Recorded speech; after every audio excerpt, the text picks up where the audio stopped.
bien, bonjour, bonsoir à toutes et à tous, et bienvenue dans cette toute première émission, cet épisode pilote d'un tout nouveau format qui va s'appeler Trek Analyse, la saison 3 de Star Trek Enterprise. Il est à ma droite, du coup. Salut Sean, comment vas-tu? Ça va. Et toi? Ça va très très bien, je suis tout, pas certain que t'es pointé tout content. Dans le bon sens, là. Si, je pense que c'est bon, de ce côté-là. Mais t'as peut-être pas la même écran que moi. C'est ça, t'es le seul chez qui c'est comme ça. D'accord. Moi, je suis en haut à gauche, Sean est à ma droite, et en dessous se trouve Thierry. Sean, pour rappel, tu es créateur et animateur de la chaîne YouTube Trek on the Tube, chaîne anglophone qui approche combien d'abonnés en ce moment? On a 8000. On approche les 10 000 si tu veux être généreux. Mais c'est pour bientôt. D'ici la fin de l'été, tu auras dépassé les 10 000 amplement. Et amplement mérité, parce que toujours du contenu de très bonne qualité. Bravo à toi. Et Thierry, dont vous avez peut-être reconnu la voix, mais pas le front, parce que il nous offre un magnifique costume Klingon.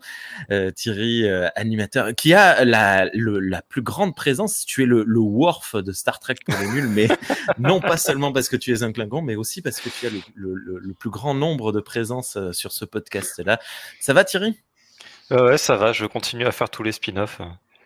Oui, c'est vrai, c'est marrant. À chaque fois qu'on fait un nouveau truc, tu es premier sur, pour une poignée de review, ou premier sur Trek Analyse et tous les autres. Merci beaucoup à tous les deux, en fait, d'avoir accepté de participer à ce nouveau format que j'ai lancé. Alors, on va s'adresser quand même aux auditeurs, aux auditrices, expliquer un peu l'idée que j'avais derrière ce format. Je voulais faire un truc un peu plus différent, en fait, sortir un peu de ma zone de confort habituelle. Donc, déjà, première chose à savoir, c'est ce Trek Analyse sera disponible à la fois au format audio uniquement sur Galaxy Pop, sur le flux habituel de Star Trek pour les nuls, mais aussi au format vidéo, si vous voulez voir nos trognes, sur YouTube, sur Star Trek pour les nuls, à nouveau, la chaîne YouTube. Donc voilà, ça c'est un choix pour vous. D'ailleurs, on va intégrer quelques petites images. Non, je ne vais pas la mettre parce que ça va spoiler le démarrage de l'épisode. Mais voilà, donc vous avez plusieurs possibilités pour vous. Et de quoi on va parler dans ce podcast? Eh bien, on va parler de la saison 3 de Star Trek Enterprise. Pourquoi la saison 3 de Star Trek Enterprise? Parce que j'avais envie, donc, vu que je voulais changer de format, faire de la review d'épisodes, mais je voulais faire de la review d'épisodes avec une forme de continuité. Donc j'ai hésité, je voulais pas trop parler des séries récentes, donc pas Picard, pas Discovery, Lower Decks, c'était trop découpé. Je voulais une suite d'épisodes. J'ai pas vu encore Prodigy, donc je sais pas si on aurait eu suffisamment de choses à discuter.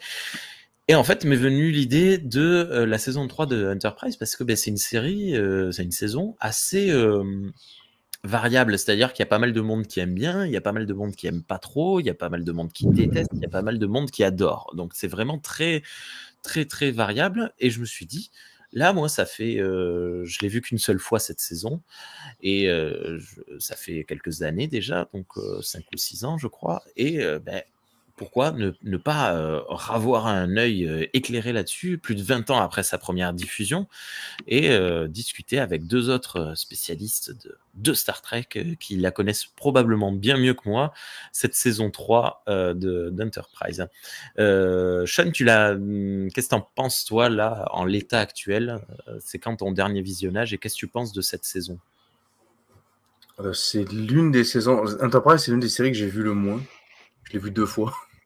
Je l'ai vu une fois tout seul quand je regardais tout Star Trek, puis une fois quand je me suis mis avec ma femme, on a tout regardé pour qu'elle elle voit tout. Donc on a vu Enterprise ensemble.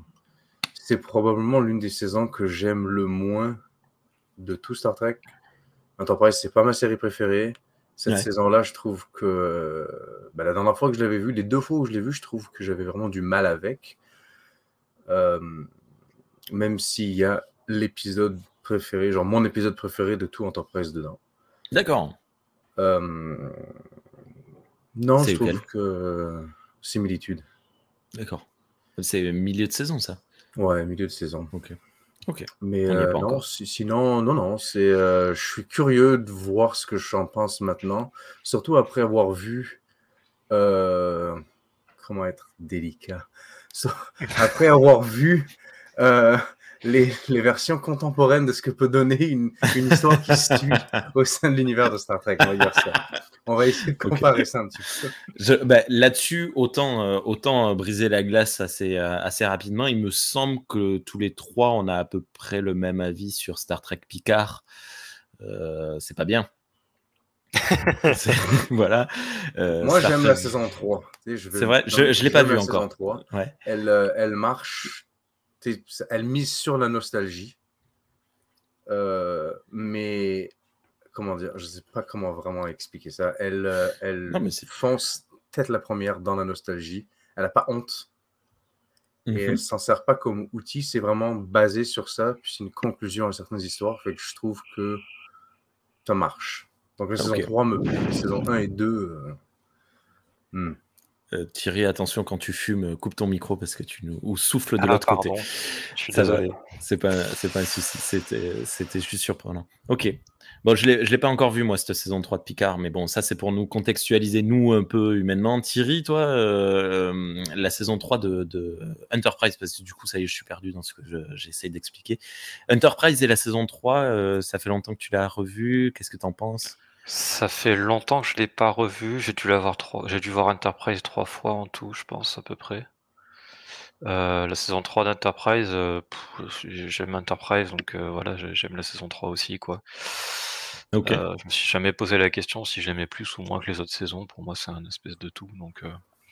C'est vrai, même voilà. Si le fait qu'on passe quand même d'un format, comment on dit, serial à un format soap... Non, ça, ce changement de... C'est pas les bons termes. Oui, bah, je sais pas, ça change pas le fait que ça, ouais, ça fasse que partie ça te du plaise. truc, ouais. Ok. Ouais.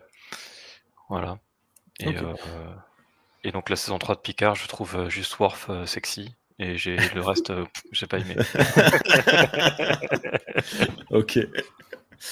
Alors déjà, je tiens à préciser, je suis désolé, il se passe un orage actuellement dans le sud-ouest de la France. On est en alerte orange.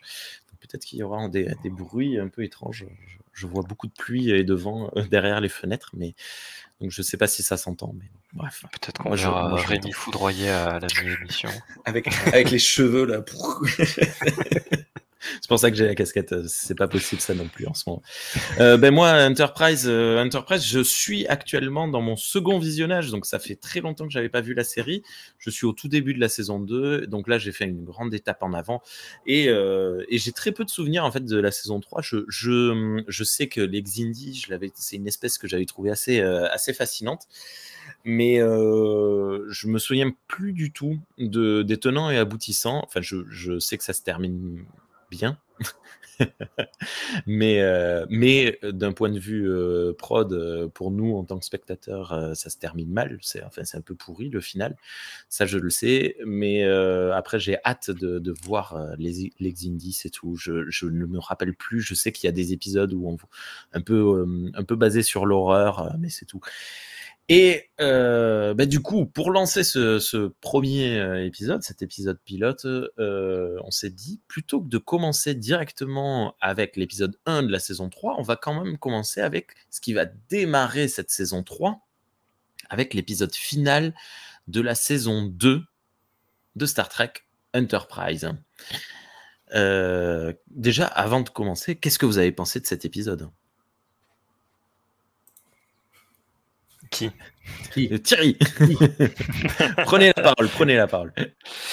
Non, bah moi j'ai adoré là. Je m'en souvenais plus très bien, comme je disais, ça fait quand même un peu longtemps que je n'ai pas revu Enterprise. Et ouais, j'ai beaucoup aimé. J'ai beaucoup aimé et je pense qu'on a bien fait de le choisir pour le pilote, oui, parce qu'en fait c'est un peu l'épisode pilote de la saison 3 finalement. C'est complètement ça. Je suis totalement d'accord. Je ne regrette pas du tout ce choix. Je sais pas ce que tu en as pensé, Sean. Pareil. Honnêtement, c'est un épisode qui est bon. C'est un bon épisode. Puis c'est vraiment l'élément déclencheur de toute la saison 3, il est comme essentiel pour voir la saison 3.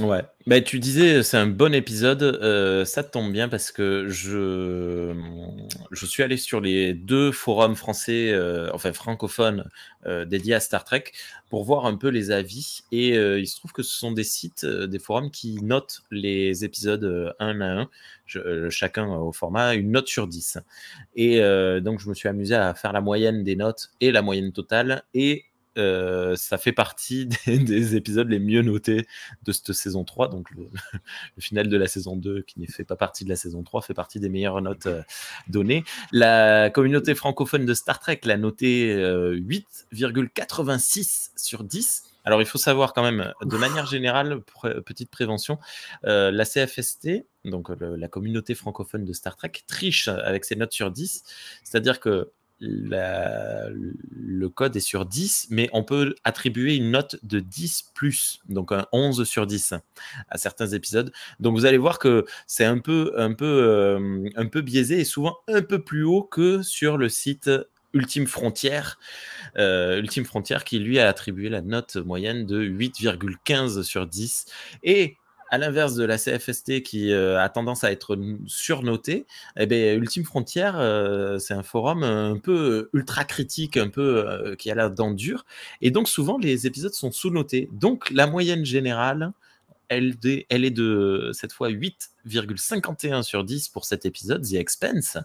Et donc, je me dis, peut-être que si on fait la moyenne d'une surnote et d'une sous-note, ça nous donne à peu près la moyenne de ce que pensent les fans francophones de Star Trek. J'ai pu noter des remarques assez positives comme Enterprise siffle la fin de la récré. Enterprise franchit le pas pour mon plus grand plaisir, ça doit te dire quelque chose, Thierry.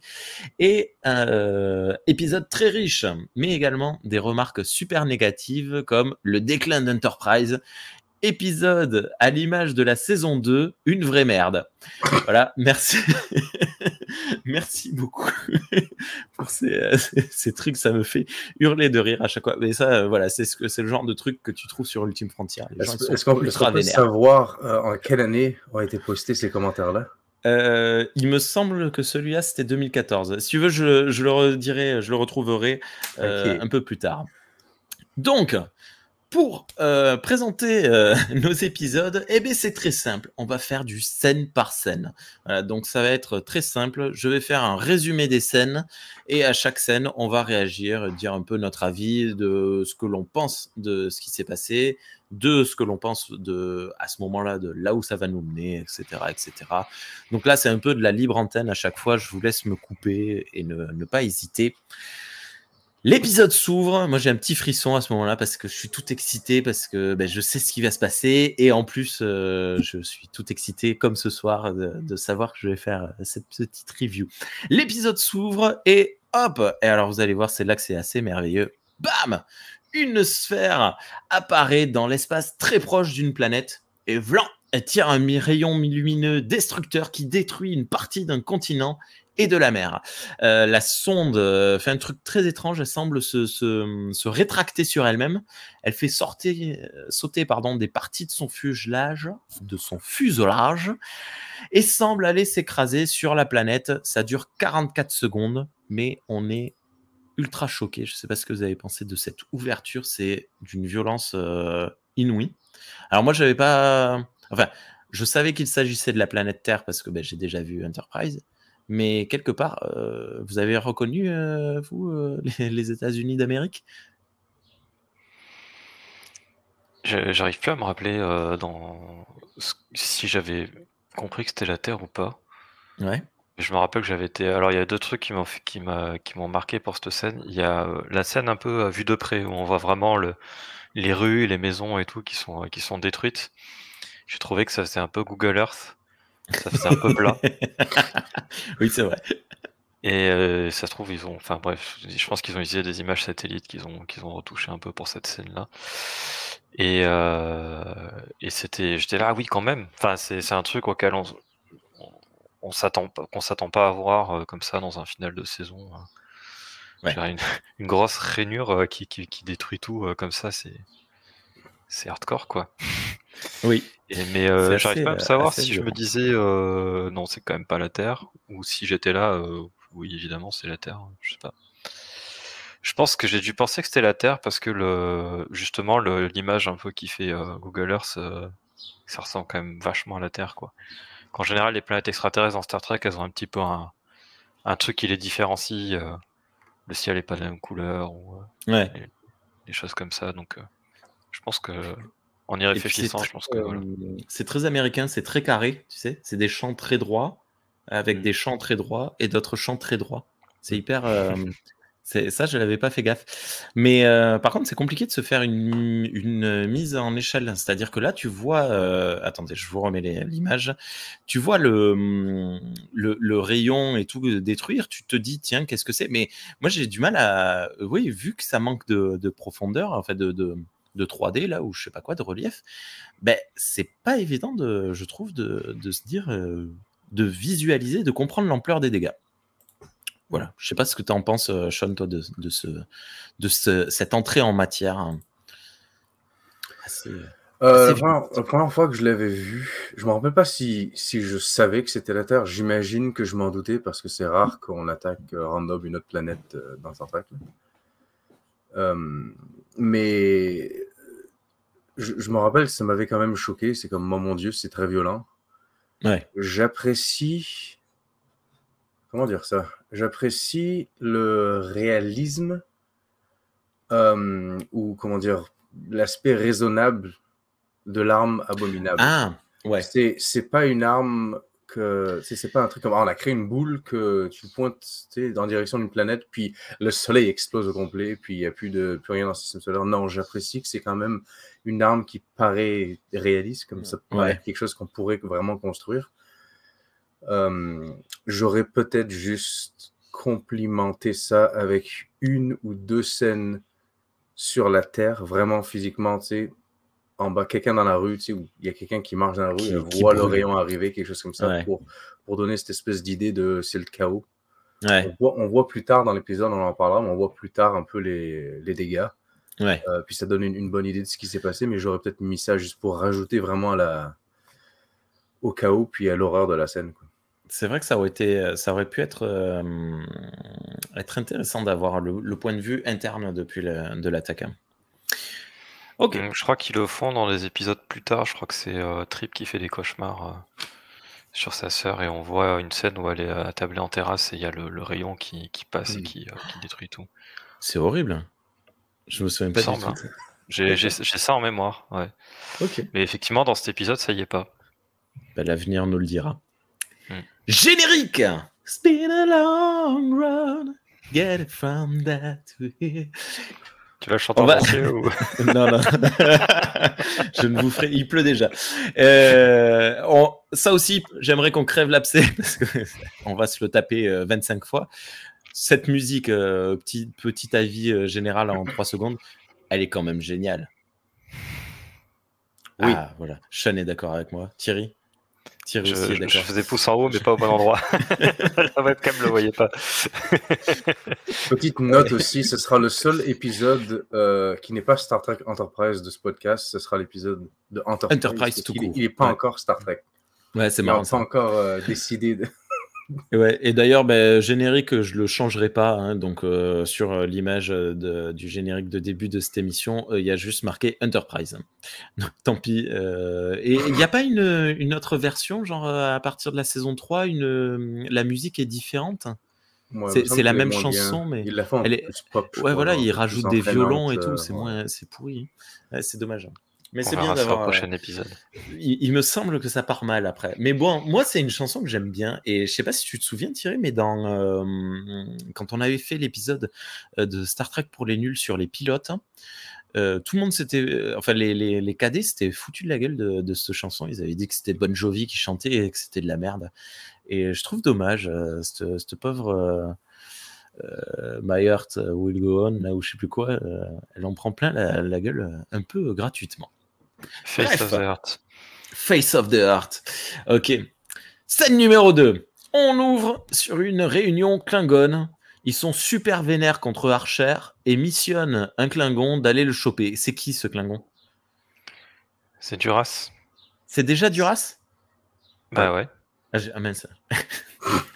je devais être en train de prendre des notes ou je sais pas, j'ai raté qui c'était et j'ai marqué entre parenthèses qui c'est. Et plus tard, je marque tiens, c'est Duras qui va à la chasse à Archer. Ok. Pourquoi il est énervé, Duras? Moi, j'ai raté, j'ai raté la raison. C'est de famille. Ouais, c'est de famille, c'est leur trait de famille, ils sont énervés. Oui, voilà, donc ça aussi, c'est un lien direct. C'est le Duras qui fait face à Gowron dans TNG. Bah, c'est un descendant. Il a le même nom, donc c'est son ancêtre, ouais. C'est peut-être pas ses descendants. Oui, dans TNG, c'est le descendant de. Oui, voilà, ça va. C'est peut-être le descendant de quelqu'un d'autre de sa famille, peut-être pas lui. You will die slowly, Duras. Oui, on sait pas s'il avait des enfants avant ou pas. C'est peut-être un cousin éloigné, un arrière-petit. Oui, parce que spoil alert. Spoil alert, il va avoir du mal à se reproduire après cet épisode, celui-là. Ouais, non, rien de particulier. C'est une scène assez rapide qui casse un peu l'ambiance. T'arrives là, t'es là, boum, machin, et puis en fait, ça parle politique au lieu de trucs. Je trouve dommage de l'avoir placé là, cette scène. Je trouve ça marrant, justement. Casse l'ambiance.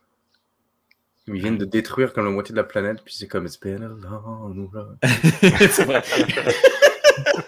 Justement, voilà, c'est terminé. Ça a été un joli chemin. C'était une belle histoire. C'est vrai. Toi, ça te plaît, Thierry?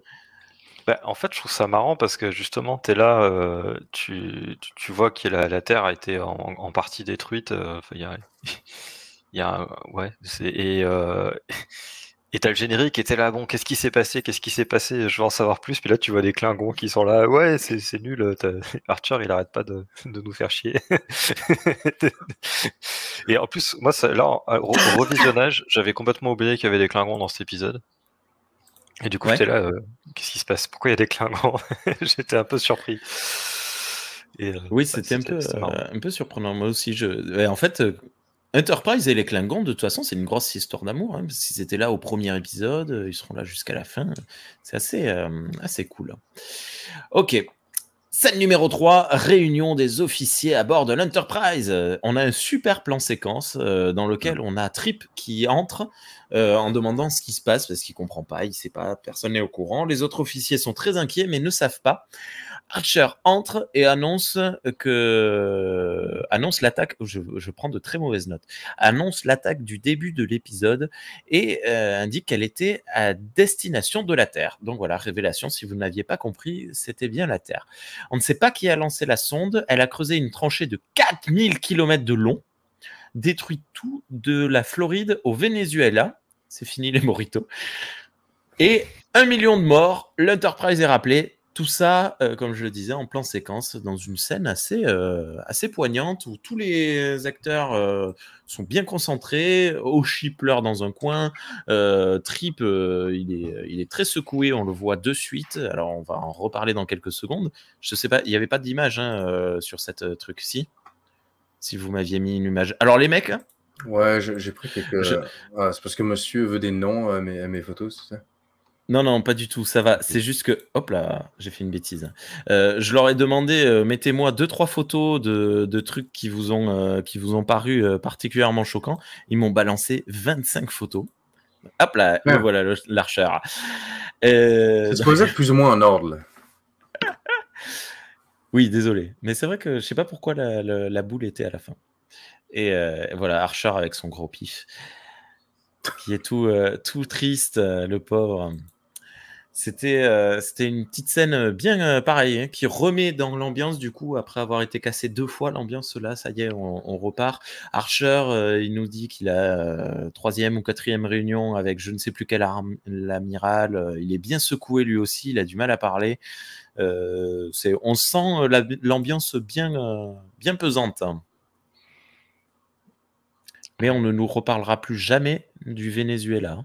On va nous parler de la Floride plusieurs fois dans cet épisode et du nombre de morts qui va augmenter. 1 million de morts, c'est déjà énorme. Ça fait petit pesant d'or.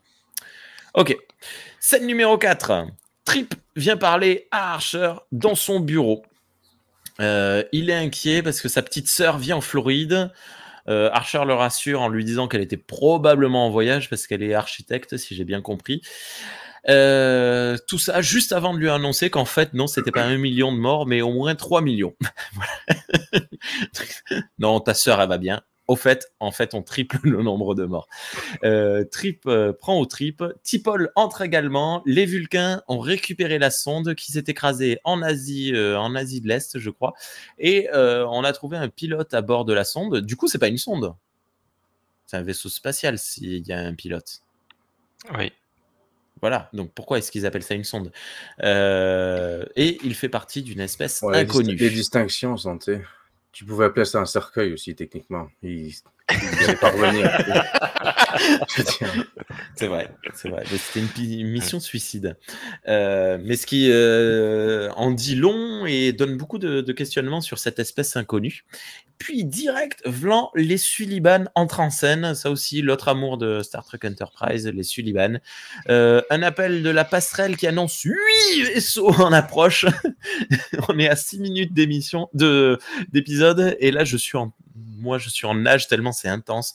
Tout le monde est choqué. Tout le monde est ultra violenté dans tous les sens. Je vais vous montrer Trip dans quel état il est. Hop, quand je dis Trip prend au trip, c'est vrai, il est complètement déboussolé, le pauvre, il a envie de pleurer.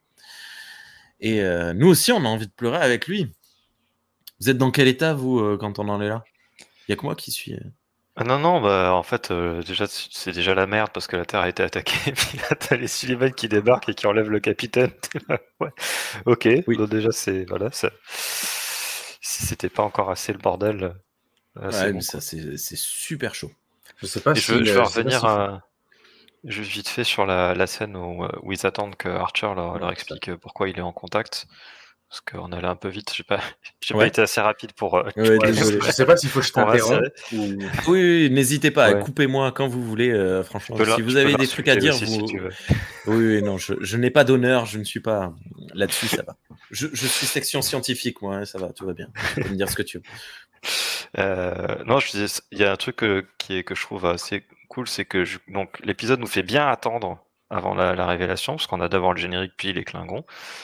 Et en fait, quand on arrive dans cette scène où ils attendent, ils sont là, qu'est-ce qui se passe et tout, bah en fait, on est un peu avec eux, quoi. C'est-à-dire que on est dans le même état d'esprit qu'eux, que les personnages. Ils savent pas ce qui se passe, ils savent qu'il y a un truc grave, mais ils savent pas ce que c'est.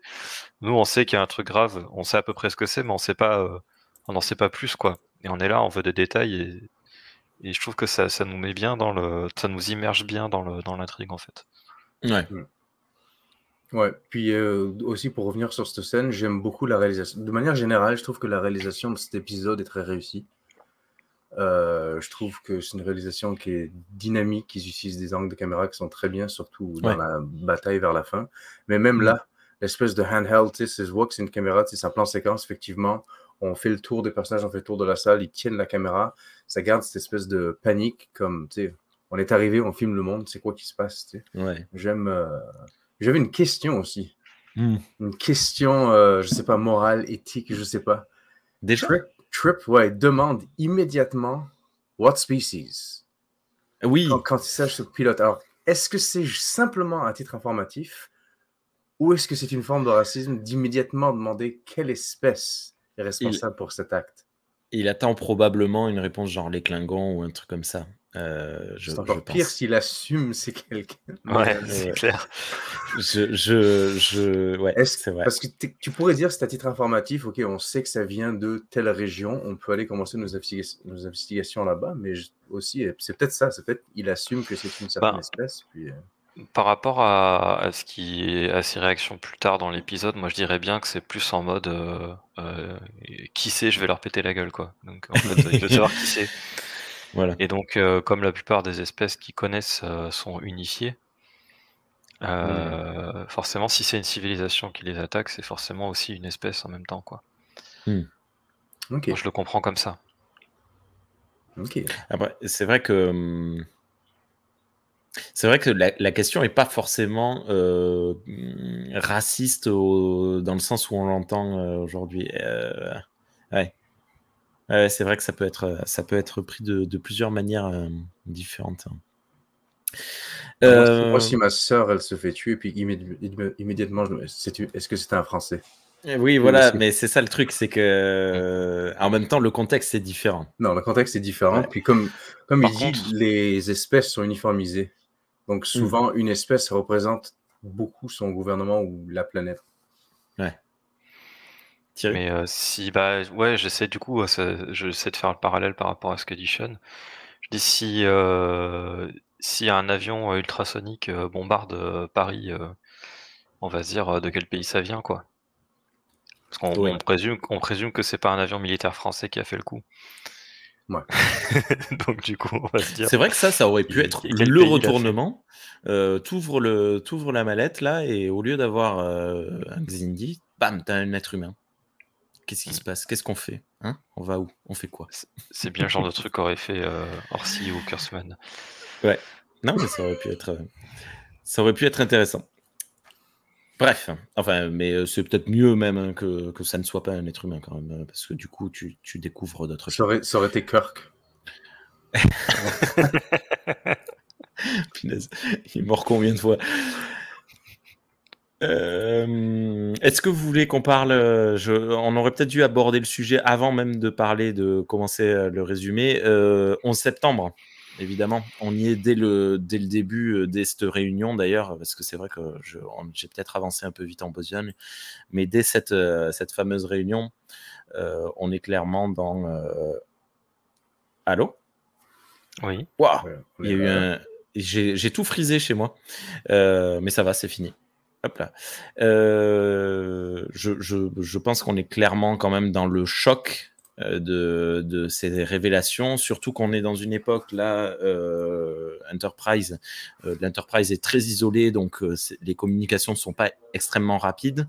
Donc on est vraiment dans un parallèle facile avec le début du 21e siècle sur Terre, où les informations arrivaient par la télé, les journaux, c'était pas évident d'être informé, on comprenait pas forcément ce qui se passe. Moi, je me souviens très bien de là où j'étais lorsque je l'ai appris, et évidemment, enfin, c'est l'arbre.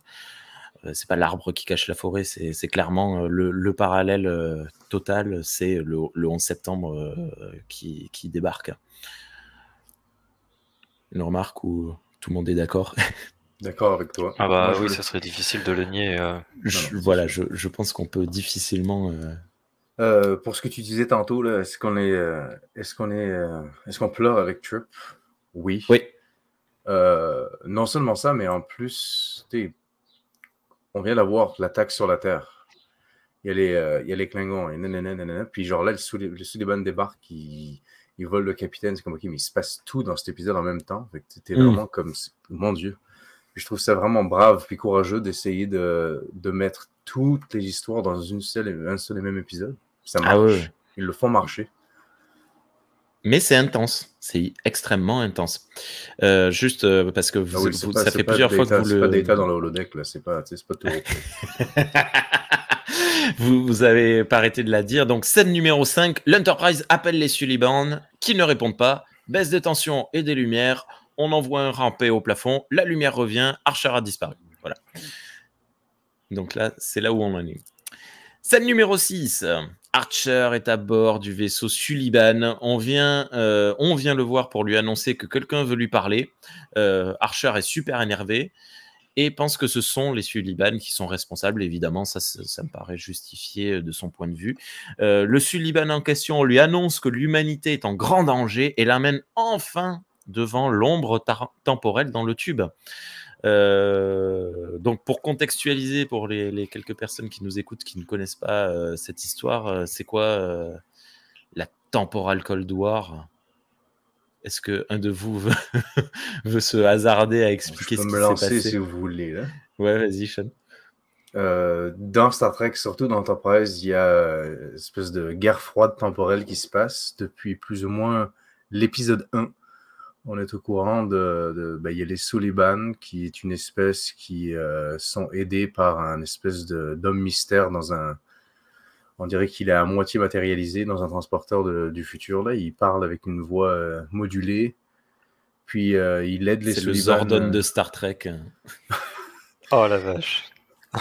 Voilà, référence au Power Rangers. C'est dur. Sauf que Zordon, on voit que son visage, ben lui, on voit que son corps. Ouais, là, on voit sa silhouette dans le fond, mais effectivement, on apprend au fur et à mesure des saisons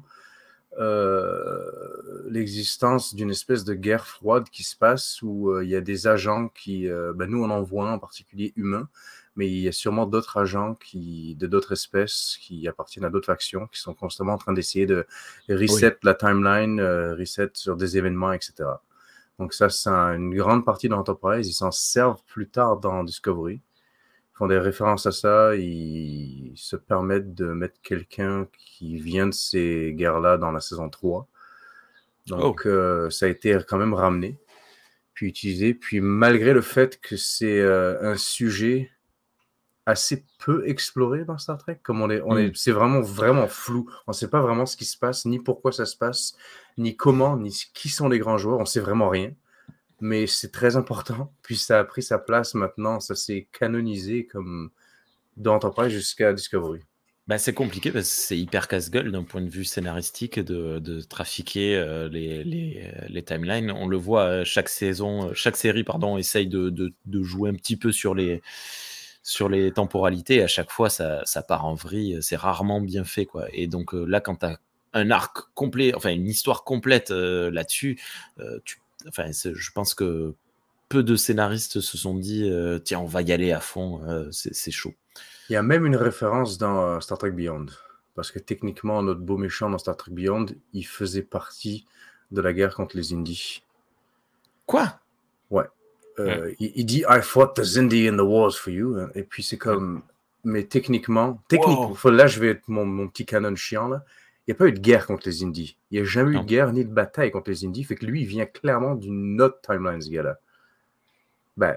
Il vient de la Kelvin Timeline, du coup, mais ce que je veux dire, c'est que la Kelvin Timeline, ils ont eu un conflit avec les Indies qui était beaucoup plus ouvert que ce que nous, on a eu dans la Prime, du coup. D'accord. Ou du moins, c'est juste que J.J. Abrams est un peu teubé. C'est même pas lui, c'est Simon Pegg qui l'a écrit. Puis ils étaient en train de regarder Enterprise quand ils ont écrit Star Trek Beyond. D'accord. Mais ils n'ont pas regardé jusqu'au bout, donc ils se sont dit qu'il y avait une guerre contre les Xindi. Ils ont assumé ça finit en guerre, ça. Ok, j'avais complètement zappé cette référence là. Ok. Avec Idris Elba, donc comme un dieu. Le behind the scenes de Storm Mister, c'est que on ne sait pas qui c'est. Les rumeurs, d'après ce que je comprends, je crois qu'elles sont officielles, c'est que c'était supposé être Archer. Le mystère. J'ai jamais su si c'était une théorie bidon ou si c'était appuyé par des sources internes. Je sais pas, me semble que c'est ça, mais je pourrais pas vous le confirmer à 100%. Il faudrait qu'on fasse des recherches. D'accord. Pour être professionnel. Mais en tout cas, dans le canon de Star Trek, c'est pas décidé. On ne sait pas qui c'est encore. Pour être professionnel, deux conditions, l'ouverture d'un Tipeee ou d'un Patreon, je pense. Mais pour ouvrir un Patreon, je veux 20 000 vues sur cette vidéo. Si vous arrivez à partager, liker et commenter cette vidéo et qu'on dépasse les milliers de vues, peut-être qu'on ouvrira un Patreon, qu'on deviendra pro et qu'on fera notre travail jusqu'au bout. 10 000 vues en 2 semaines. Après, ça compte plus. Oui, parce que dans 25 ans, ce sera trop tard. Ok. L'ombre dans le tube dit à Archer que ce sont les Xindi, donc le nom est lâché pour la première fois, qui ont attaqué les humains car ils ont découvert que les humains dans un futur allaient détruire leur planète dans environ 400 ans. Une attaque préventive en somme. L'ombre explique à Archer que les Xindi ne devaient pas connaître leur avenir. Qui doit connaître son avenir, hein, j'ai envie de demander, et que Archer doit les empêcher de détruire la Terre. Ah ouais, franchement, sérieux. Waouh. Genre, il a dû se dire, oui, connard. T'Pol et Archer sont dans le bureau, je sais pas pourquoi j'ai pas changé de scène. C'est dans un même mouvement. Et T'Pol se demande pourquoi l'ombre ne les a pas prévenus plus tôt. Archer lui dit qu'il ne l'aurait probablement pas cru. Elle n'y croit pas. Il faut rappeler que les Vulcains ne croient pas au voyage dans le temps. Et Archer lui dit qu'il a besoin d'un bras droit pour le soutenir. Et là, on sent qu'il s'énerve un peu passablement. envers la situation, mais particulièrement envers T'Pol qu'il considère quand même comme son bras droit, hein, peut-être à égalité avec Trip, et il s'attendrait quand même de sa part à un peu plus de soutien.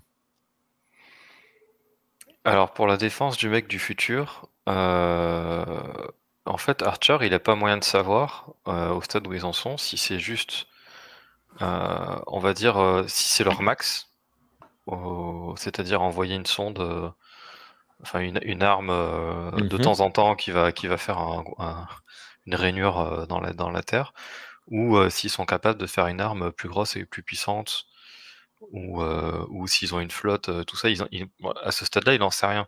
Donc savoir que les Xindi auront la capacité, dans relativement peu de temps, de détruire la Terre, c'est quand même une vraie information qu'il avait besoin de connaître. Ouais. Oui, tout à fait. Je suis d'accord. Rien sur T'Pol?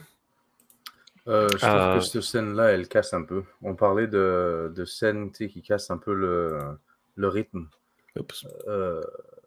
Au début, non. Je trouve pas que les Klingons, ça casse le rythme. Je trouve que tout avance quand même bien.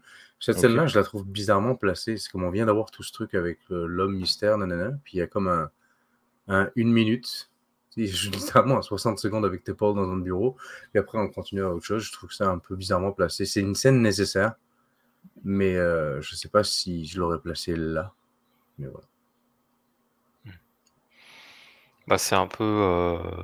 je pense qu'elle est placée là parce que ça prépare aussi un peu la réaction de l'ambassadeur Sodal dans la suite.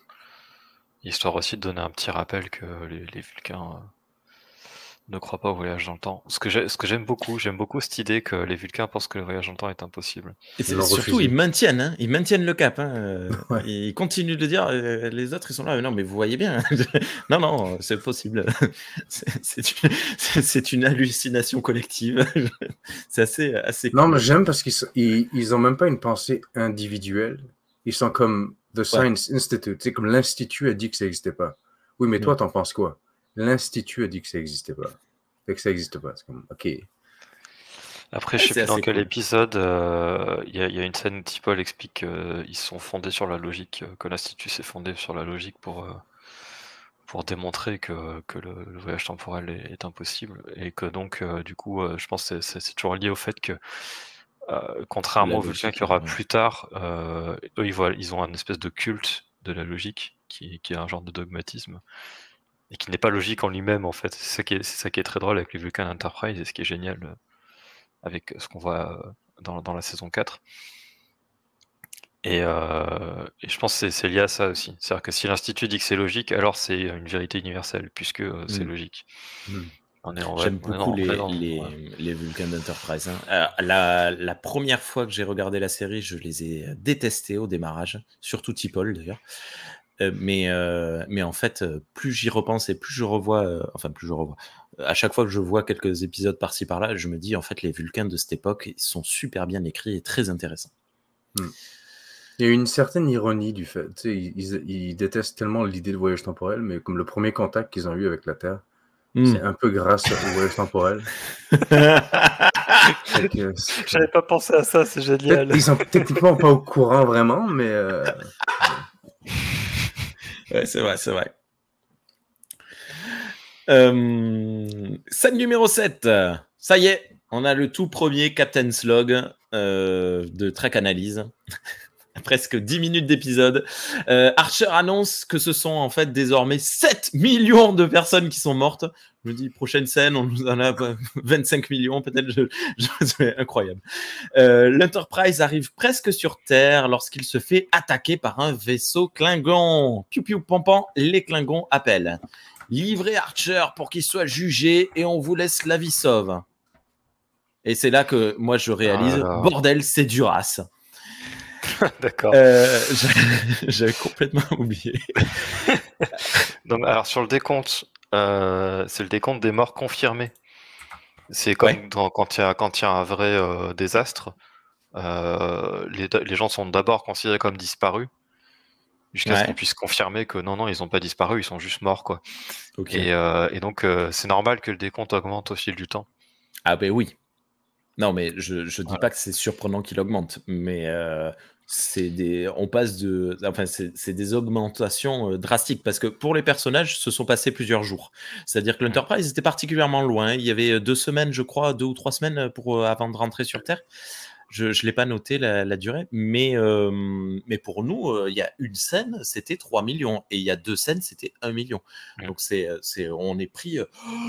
Enfin, c'est assez violent, je trouve. Ce que je trouve fort en plus, c'est on a ce chiffre et genre juste après il y a les Klingons qui débarquent et t'es là, mais ça va jamais s'arrêter.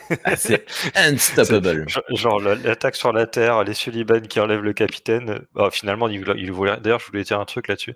Finalement, il lui voulait rien de mal, mais bref, les Suliban qui enlèvent le capitaine et paf, les Klingons qui attaquent. J'ai jamais. Jamais on les laisse tranquilles, ces pauvres gens. Mais surtout, c'est ça tout le long de l'épisode. Hein. Ils n'ont pas une minute pour deuiller tranquillement, ne serait-ce que comment computer, analyser ce qui se passe, quoi. Et oui, sur les Suliban, j'ai trouvé ça cool qu'en fait, l'enlèvement du capitaine était complètement pacifique, en fait. C'est-à-dire qu'ils ont tellement l'habitude d'attaquer l'Enterprise qu'ils se sont pas dit, tiens, bon, on va juste discuter, et voilà. Non, on va enlever le capitaine.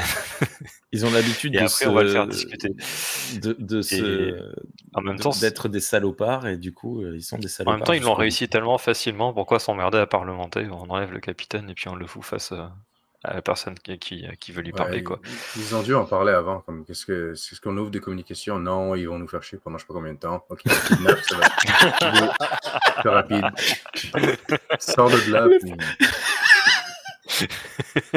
C'est tellement bien réussi. Ils éteignent les lumières, l'autre il marche sur le plafond, le capitaine n'est plus là. Ouais.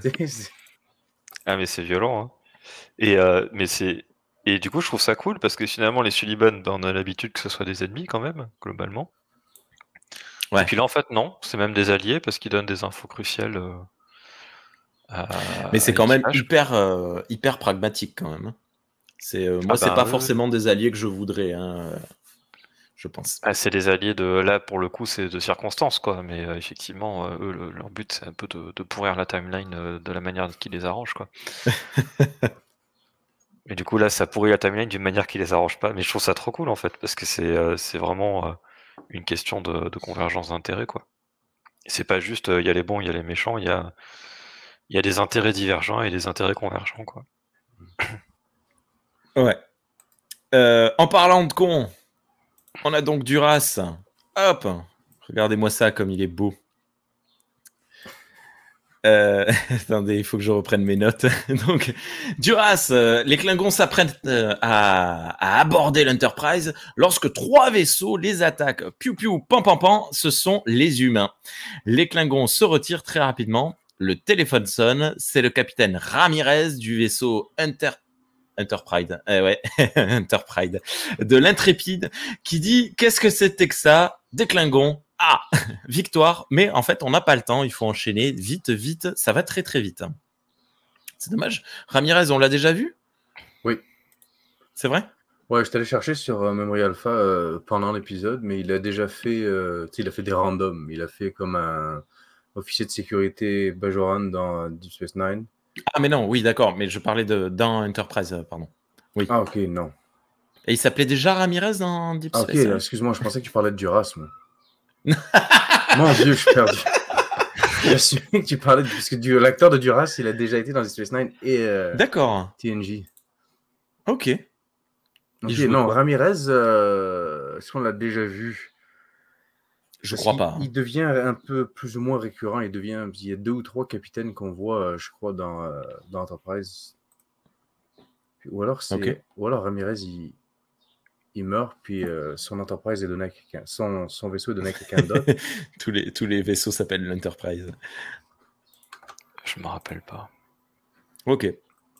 C'est pas grave, c'était moi qui me posais la question. Alors, pour cette scène, dans mes notes, j'ai écrit en majuscule « Voilà, c'est comme ça qu'on fait ». Parce qu'ils sont près de la Terre, ils se font attaquer, oui. Et logique, il y a des vaisseaux autour de la Terre qui viennent participer à la défense, quoi. Ouais. Et je trouve que c'est un truc qui est un peu trop oublié dans les séries et les films récents. Certains films comme des films qui s'appellent Sombrons dans le noir.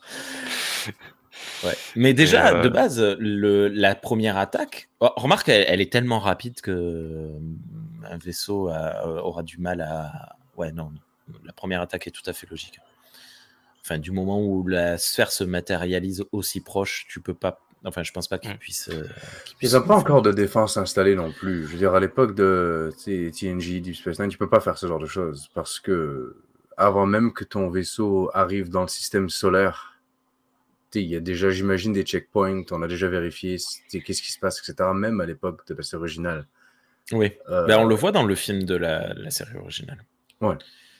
Oui, ah ben non, même dans Retour sur Terre, dans le 4e film. Ouais, tout, je veux dire, pour la baleine, avant que le machin il arrive pour parler à la baleine, il y a du monde tout qui le monde est au courant. Tu sais. Ouais. Mais là, ils ont rien. Ils n'ont pas encore de station en orbite, je crois. Ou ils ont un truc là où il y a le vaisseau, mais c'est tout. Ils ont rien. Et même sur la pour Lune. ça, même pour ça, la sphère, telle que c'est visualisé, on comprend qu'elle était soit occultée, soit déphasée. Enfin, on comprend qu'il y a un truc au moment où elle apparaît, elle apparaît vraiment, quoi. Elle vient juste pas de loin. Ouais, moi j'assimile ça à une espèce de trou de verre, hein, vu l'image. Il y a un truc qui se truc et elle sort. Bon, bref. Scène numéro 8. On voit les dégâts, sacrés tranchées, en effet. Il me semble bien que dans toutes les séries suivantes, même les récentes, on n'a pas de mention de ça. Je veux juste... Alors, attendez, je vais vous mettre la dégâts. Hop là. Ah ben oui, si je clique pas sur le bouton. Hop. Donc voilà, une belle petite tranchée, terrasse découverte. Pas de souci.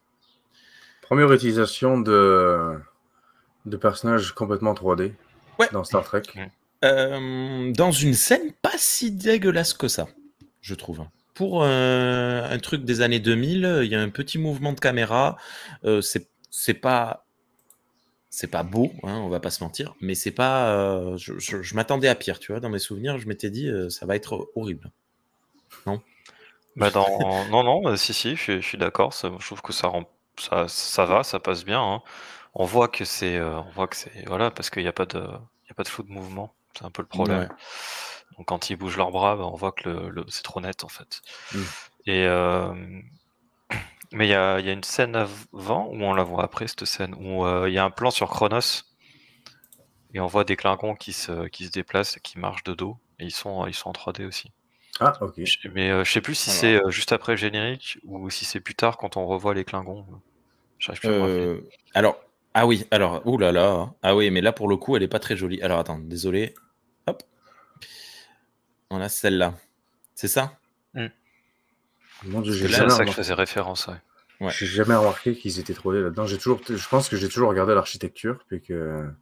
Ouais, bah tout est fait pour ça se voit beaucoup sur le personnage qui est de dos au premier plan là. Ouais. Je pense qu'ils l'ont mis de dos d'ailleurs parce qu'il fallait surtout pas montrer le visage. Mais ouais, on se croirait dans un jeu vidéo un peu quand même. Hein. Voilà, c'est la PS2. Ok. Je sais plus où j'en suis. Archer, il est dans le QG de Starfleet avec Soval, l'ambassadeur vulcain sur Terre. Et il explique à lui et à l'amiral comment?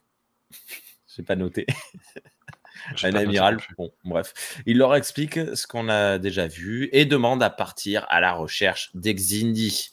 Il est super vénère. L'Archer, c'est tout à fait compréhensible. J'essaie de trouver l'image parce que je sais que vous m'avez mis. Ah non, c'est l'amiral Forrest. C'est plus tard. L'amiral Forrest. Oui, c'est ça. Voilà, donc sur votre écran, l'amiral Forrest à droite, Soval au milieu et Archer à gauche. Mais c'est pas cette scène-là. Voilà, rien à dire là-dessus pour le moment. On nous annonce 3 mois de voyage. Oui. Bah si, quand même. Oui. Je trouve intéressant que le type du futur, il ait quand même pris la peine de donner une preuve à Archer. Et que ça soit mis dans une scène et que ça soit pas juste Archer qui lui fait confiance. Bon, alors c'est le mec qui nous pourrit la vie depuis 2 saisons. Ouais, forcément, ce qu'il dit, ça va être sûrement vrai. Ouais. J'y suis pas encore. Mais oui. C'est pas encore. C'est pour ça. D'accord. Pardon. Là, c'était vraiment le tout début de la scène. Mais j'y viens dans une seconde. Mais parce qu'avant ça, on nous annonce quand même l'existence de Bref, 3 mois de voyage en Warp 5, selon Archer, donc ce bon voyage, quoi. En plein milieu de la Delphic Expanse, je sais pas comment on appelle ça en français, une région un peu comparable au triangle des Bermudes, remplie d'espèces hostiles, mais aussi avec des lois de physique assez variables. Il raconte une espèce d'histoire d'horreur qui me fait une première indication que je pense les scénaristes ont vu le film Event Horizon. Ah, j'allais le dire. Et j'ai autre chose qui m'y fait penser un peu plus tard. Archer veut tout de même y aller et ça y est, il apporte une preuve de sa rencontre avec l'ombre dans le tube. Archer scanne temporellement et quantiquement les débris de la sonde, ça ne veut rien dire, et trouve une pièce qui a moins 420 ans, donc qui vient de 420 ans dans le futur. Je crois que j'ai compris. C'est ça ou j'ai mal compris? Bon, ça veut rien dire non plus, je crois. Hein. Parce que comment tu scannes quantiquement? Bon, bref. Non, bah c'est la version futuriste de la datation en carbone 14. Oui, voilà. Mais sauf que là, ils ont un scanner qui le fait, et puis c'est un truc plus détaillé que le carbone 14. Ils ont trouvé un truc quantique. Bon, à l'époque, c'était pas encore un mot-clé passe-partout de la SF quantique, n'empêche. D'accord. C'était moins souvent utilisé, mais en gros, oui, c'est un truc qui sert à dater les objets, quoi. C'est tout, au final. Et ça, on a déjà des méthodes actuellement, donc on peut imaginer que dans le futur, ils auront trouvé des méthodes encore mieux. Et puis voilà, l'objet vient du futur, quoi. Quantum est devenu un mot comme, on va dire, associé au voyage temporel maintenant, surtout dans Star Trek. Ah ouais, grâce à une petite série, je crois, qui s'appelle Code Quantum, non? Oui, mais je me demande si c'est pas parce qu'il a été là-dedans, monsieur. Oui, Scott Bakula qui se sont dit, tiens, on va utiliser ce mot-là justement pour scanner les choses. Je sais pas si... peut-être. J'avais pas vu ça, mais c'est peut-être une référence un peu subtile. Ouais, c'est pas bête, ouais. Ouais. Oui, parce que, avant c'était laser, tout était laser. Il y avait des épées laser, des pistolets laser, des assiettes laser. Puis, depuis mais il aurait pas pu sortir son scanner laser pour savoir. Depuis 2-3 décennies, c'est quantique, tout est quantique. Il y a des archives quantiques. Ce qui amène une question assez intéressante. Comment les Xindi ont fait pour obtenir cet objet? Parce que ce morceau de sonde, parce que l'homme dans le tube, l'ombre dans le tube, a bien expliqué à Archer que c'est pas possible, on peut pas envoyer d'objet dans le passé. Du coup, comment les Xindi ont fait pour obtenir ça? Ça, c'est quelque chose que je vais me noter, parce que ça m'intéresse. Ouais, en plus, il le rappelle, Archer, hein, il dit que... Je sais plus si c'est Archer ou si c'est Sauval qui dit que le gars du futur lui a dit qu'il pouvait pas envoyer d'objets dans le passé. Mais moi, je dirais bien que lui, il peut pas envoyer d'objets dans le passé, mais on sait très bien que c'est... Nous, on sait très bien que c'est possible. Si on a vu les séries d'avant... Ah bon? On peut envoyer l'Enterprise de Kirk dans le passé, par exemple. Ah oui. Mais oui, c'est vrai. Ah oui, c'était bête de ma part. Il y a littéralement un gars qui s'en va sur l'Enterprise de Picard et qui essaie de faire du pickpocket. Il essaie de voler comme tout plein de choses pour partir dans le passé avec. C'est vrai que je suis un peu teubé, désolé. Ah mais oui, mais du coup, c'est marrant. Donc ils ont quand même été jusqu'à dire, dans Enterprise, on pense que c'est impossible d'envoyer... Ok. Puis on voit le corps calciné du pilote de la sonde dans une mise en scène assez époustouflante. Hein. On ouvre une espèce de tiroir, il y a de la fumée qui sort. Alors le corps, il est à moitié calciné, il est monstrueux, il a un œil blanc et tout. Je sais pas, est-ce que le design des Xindi était déjà prêt ou est-ce qu'ils se sont dit on a encore 2 mois avant de lancer la saison 3, donc on va juste faire une forme un peu chelou. Et de mes souvenirs, parce que là pour le coup les Xindi, je sais plus à quoi ils ressemblent, enfin je sais que voilà, mais on va pas révéler le poteau rose, mais il me semble que ça ressemble un petit peu quand même à ce que ça sera. Mais voilà, on continue de cette image de l'Xindi, on sait pas ce que c'est, on sait pas ce qu'ils veulent, on sait pas pourquoi, et en plus, on sait même pas à quoi il ressemble, puisque le seul qu'on a, il est à moitié calciné, il est très monstrueux. Donc voilà, c'est toujours assez... ce voyage dans l'horreur continue. Ça doit être une version bêta d'un masque qu'ils avaient préparé. Ils ont mis le feu. Ils ont filmé ça possible. comme ça au moins. Tu sais. J'espère qu'il y avait personne qui le portait à ce moment-là. Non, mais Mes souvenirs étaient un peu flous des Xindi aussi, et du coup j'ai essayé de me dire, attends, c'est un Xindi reptilien ou c'est un Xindi insectoïde? Et puis j'étais là. Je pense que c'est un reptilien, mais on le garde pour plus tard. Bon, j'ai pas d'autres photos à montrer. Est-ce que ça a du sens qu'il le garde? Parce qu'il me semble qu'il le garde pas dans un local à part. Il est littéralement dans le même hangar. Il est avec, ouais. Alors ça, c'est assez marrant quand même, parce que, comme je disais, vous m'avez fait 25 photos, hein, alors que j'en avais demandé 3 ou 4, mais par contre, il n'y a pas le Xindi. Pourquoi? Où est mon Xindi? Pourquoi il n'y a pas le Xindi? Alors, remarque, on aurait eu un warning YouTube. Ouais. Ok. Scène numéro 9. Archer va voir le docteur dans la clinique. Un Vulcain y est également. Les deux lui annoncent qu'il y a des radiations dans les débris et qu'il faut scanner Archer, voir s'il en a également. Le docteur pose d'étranges questions sur l'ombre et sur le voyage dans le temps. Mais Phlox, le docteur de l'Enterprise, n'est pas dupe.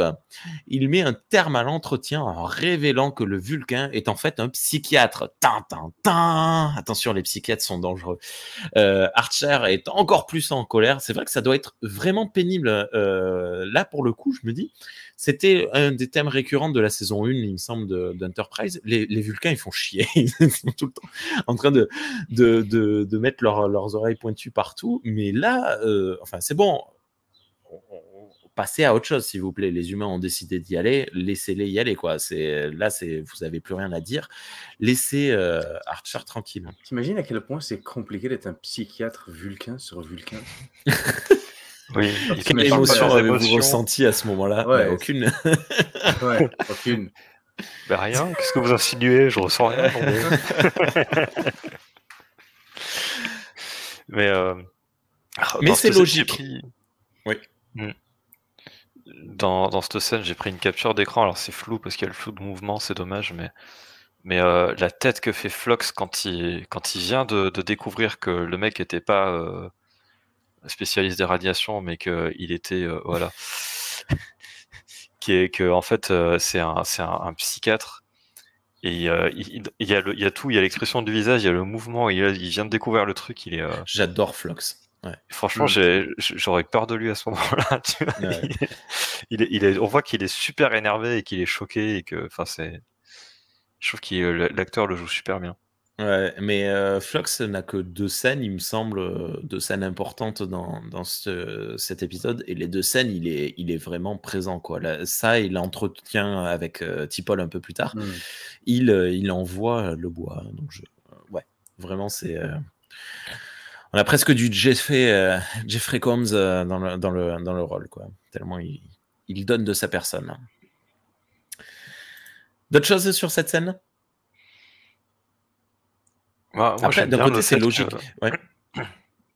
Que Archer, même avant de savoir que c'était un psychiatre, il se laisse pas faire, quoi. Et là, pourquoi vous posez ces questions? Il se laisse pas manipuler, quoi. Il est méfiant. Tu vois qu'il sait il sait pas, mais dans le doute, en fait, il est méfiant. Ouais. Bah ouais, mais comme je disais, il a la pression qui monte depuis le début de l'épisode, et il est vraiment sur... ouais, il est à cran, quoi. Mais même moi, sur le coup, j'étais là, mais c'est quoi ces questions? Pourquoi il parle de ça? Ça le regarde pas, tu sais. Qu'est-ce qu'il a besoin de savoir ça? Dans la vraie explication de qui c'est ce monsieur-là, effectivement, c'est un psychologue qui a été envoyé par les Vulcains pour voir si Archer est apte à mener cette mission. Mais je sais pas pourquoi, la première fois que j'avais vu cette série, le gars, il parle un peu de la même manière que l'homme mystère. Et j'avais commencé à Theorycraft qu'en fait, genre, il n'était même pas envoyé par l'Institut Vulcain, il était venu lui-même parce que c'est lui, le gars de l'homme mystère, puis il était venu comme commencer à parler un peu. Je suis sûr que c'est absolument pas ça. Ne serait-ce qu'un agent temporel.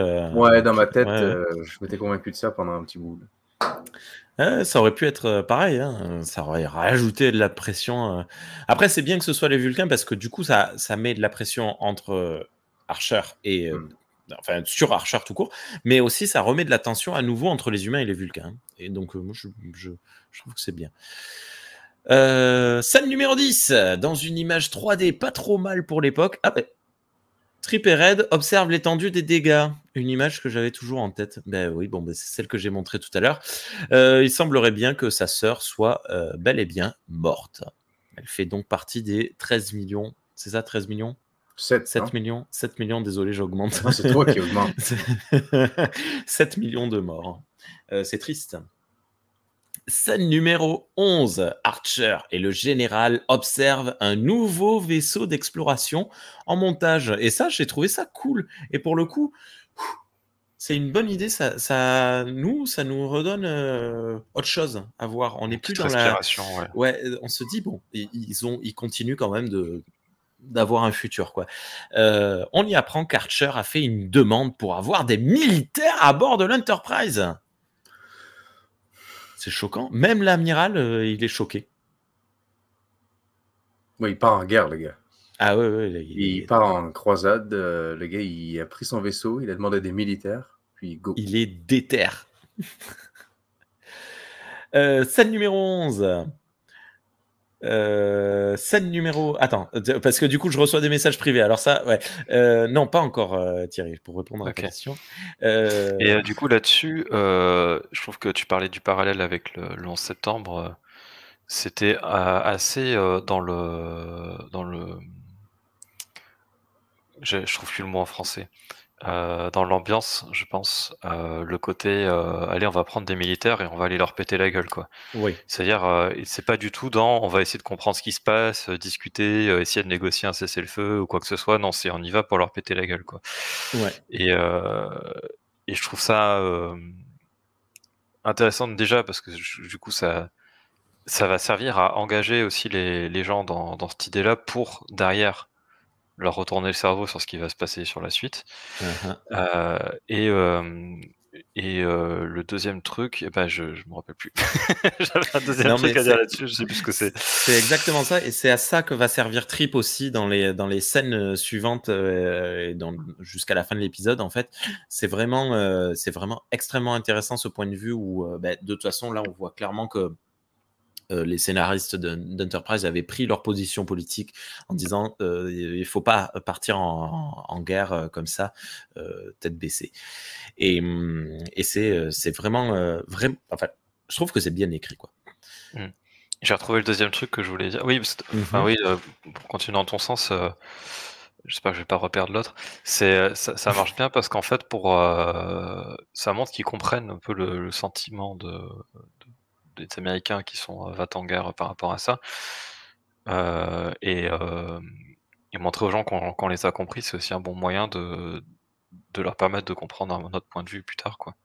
Si tu te sens compris, t'as pas l'impression que la personne qui t'oppose un autre point de vue n'a aucune idée de ce que tu penses réellement, quoi. Ouais. Et donc l'autre truc, c'est que en fait, je trouve ça intéressant parce que c'est un peu dans une espèce de continuité des saisons 1 et 2 où ils sont très un peu naïfs. Donc dans les saisons 1 et 2, ils sont naïfs en mode on va se faire plein de copains. Et là, ils sont très naïfs en se disant on est capable avec un seul vaisseau d'aller péter la gueule à tout un peuple qui vient de détruire genre qui vient deux États, de tuer 7 millions de personnes en un coup, quoi. C'est assez foufou. Et donc ça reste dans cette continuité. Donc il y a la désillusion par rapport au fait que l'exploration spatiale, on va pas se faire que des copains, qui tombe vraiment brutalement. Mais en même temps, il y a cette naïveté qui reste, qui est plus sous la même forme, mais qui est toujours là. Ouais, tout à fait. Je cherchais des images à mettre, mais j'en ai pas. Ok. Je sais pas ce que t'en penses, Sean. Non, je suis d'accord avec toi. J'y avais jamais pensé, mais maintenant que tu le dis, c'est comme évident. Et en plus, ça fait juste prouver un peu ça donne raison, entre guillemets, aux Vulcains. Les humains sont pas prêts, ils sont pas supposés. Ah, mais ça, c'est ce que... Vous avez réussi à vous créer des ennemis temporels en même pas 2 ans. C'est quoi vous faites? C'est comme... C'est vrai que les Vulcains n'ont jamais eu de soucis, ils n'ont jamais été en guerre. Enfin... Ah si. bien fait, c'était chier ironique, les pardon. Amboriens direct. Ouais. Oui. Non, mais après, oui, c'est très paternaliste de leur part. Scène numéro 12.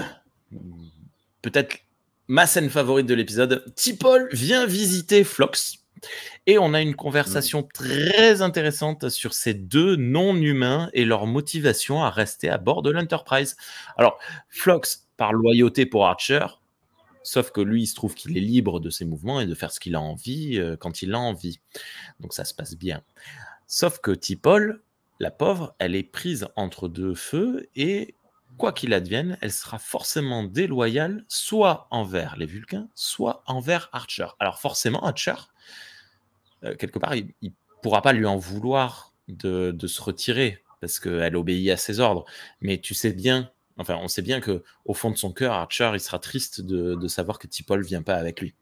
Et T'Pol, elle est attachée à l'Enterprise et à sa mission. Et même si elle ne montre pas ses sentiments, on sait bien qu'elle se sent à la maison, ce qu'elle nous dira un peu plus tard. Mais donc moi j'ai trouvé cet échange des deux non-humains assez cool et ça fait un genre de pas du tout. Ça fait un genre de test de non, c'est comment le truc où deux femmes doivent se parler Le Bechdel test, là. Ouais, c'est ça, voilà, le test de Bechdel, ouais. De Bechdel, mais avec des non-humains, sauf qu'en fait, ils parlent que d'êtres humains. Que des humains. Donc en fait, c'est complètement marche pas. faux. Non, mais j'aime parce que Phlox, c'est l'un de mes personnages préférés. Puis, c'est un bonhomme. Tu sais, on peut dire que des fois, il prend des décisions qui sont peut-être pas les meilleures, mais comme tout le monde. Mais je trouve que c'est une bonne personne, tu sais, au fond. Ah, ok. Parce que je croyais que tu disais son bonhomme. Non, c'est une bonne personne, tu sais, je pense. Puis, il est honorable. Puis, oui, il est très loyal. Ouais. Et T'Pol aussi, vraiment, on l'aime pas au début. Je pense que c'est fait exprès qu'on l'aime pas vraiment au début. Elle est supposée être un peu l'ennemi ou l'antagoniste. Puis, au fur et à mesure, on l'aime plus. Mais c'est vrai que ses sentiments Vulcain. Mais son appréciation générale pour les humains, puis on va dire sa compréhension de qui sont les humains, puis de l'espèce se développe. Puis je pense qu'arrivé là, à la fin de la saison 2, elle et Phlox ont quand même de l'admiration, je pourrais dire. C'est très humain d'avoir écrit leur série comme ça, mais ils ont de l'admiration pour les humains, où ils ont une appréciation comme plus prononcée pour eux. Ouais. Ça se rend jusqu'au point où je pense dans la saison 4, T'Pol, elle est vulcaine, mais je pense qu'elle préfère les humains aux Vulcains. Je me souviens un peu.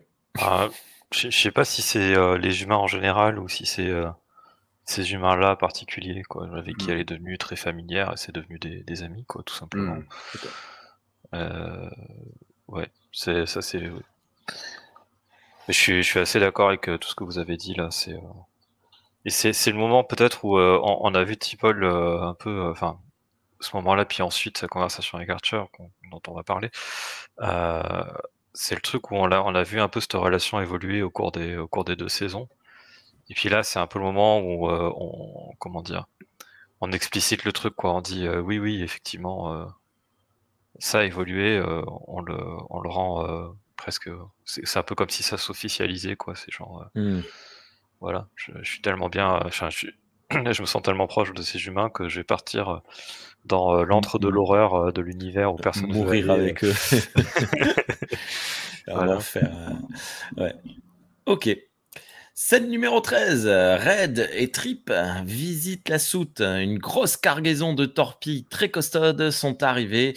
Trip est toujours bouleversé par la mort de sa sœur et Reed demande s'il va y avoir une cérémonie. Mais là, il s'énerve en disant que non et finit la conversation en disant qu'il veut dégommer tous ces gros bâtards. Je trouve que Trip est très nécessaire à cette série. Et selon moi, vous allez me dire si vous êtes d'accord ou pas, il représente vraiment l'américain moyen, en fait, surtout, une fois de plus, après le 11 septembre, comme on disait tout à l'heure, et il permet beaucoup d'accroches, mais le fait qu'il ait des réactions très avives nous permet à nous, en fait, de prendre du recul. C'est-à-dire que si on était à sa place, on dirait tous et toutes « je veux buter ces bâtards », mais le fait que lui le dise, on se rend compte que ça va pas, en fait. Ouais. Voilà. Merveilleux personnage, tout le monde est d'accord. Rien d'autre? Ça me fait penser à Cannes, à chaque fois que je vois des torpilles. À Cannes? Ah ouais, à chaque fois que je vois des torpilles, c'est tout. On a reçu une cargaison de 72 torpilles. Ah ouais? Ah ouais. Ok. Scène numéro 14. T'Pol et Archer sont en confrontation avec l'amiral Machin et Soval. Soval explique que les... Comment? L'amiral Forrest. Merci. Merci. Ah, mais je ne l'ai noté nulle part et jusqu'à la fin, ce sera l'amiral Machin. Soval explique les dangers qu'encourt l'Enterprise en partant dans la zone delphique. Et ça y est, on a droit à une vidéo de massacre façon Event Horizon ou Ghost of Mars. Je m'attendais à voir le mec qui montre les yeux dans sa main comme dans Event Horizon. Soval veut simplement qu'Archer reconsidère sa mission. Donc ça, c'est bien parce que pour le coup, il dit pas clairement « je veux pas que vous y alliez ». Je veux que vous y réfléchissiez. Puis Soval et T'Pol parlent ensemble. Soval propose à T'Pol un poste de ministre de l'information sur Vulcain, ministre des renseignements, de l'espionnage, un truc comme ça, je pense. Mais elle ne semble pas d'accord. D'ailleurs, ça y est, on a un peu de jeu de la part de Blalock dans cette scène. C'est assez agréable. Mais l'Enterprise devra la déposer sur Vulcain en repartant. Pourquoi? Enfin, il y a d'autres vaisseaux qui existent. C'est un peu tendre la perche pour se battre. Pour donner le temps à Archer de reconsidérer sa position, tu sais. Ouais. Je suis pas certain. Je sais pas trop. Chouette scène hein, de T'Pol et Soval. Voilà. On voit qu'ils sont vraiment pas du tout fait attention au décor. Tous tu montres l'image, je trouve que le décor est assez cool. Oui, pas du tout fait gaffe. D'ailleurs, dans les photos, hop, il y a une photo de l'extérieur de là où ça se passe. Alors, c'est le QG de Starfleet, c'est ça? Voilà. Je sais même pas où il est où celui-là. San Francisco ou c'est Paris? Non, Paris, c'est la fédération. C'est pas. C'est la présidence de la fédération. Ouais. Ouais, ça doit être San Francisco. Bah, je sais qu'il y a l'académie à San Francisco. Il y a que l'académie à San Francisco. Mais je sais pas s'il y a les. Je sais pas. J'ai un trou là. Bon, c'est pas à Melbourne, ça, on est sûr. C'est pas non plus au Venezuela. C'est pas. Oui, d'ailleurs, pourquoi remarque.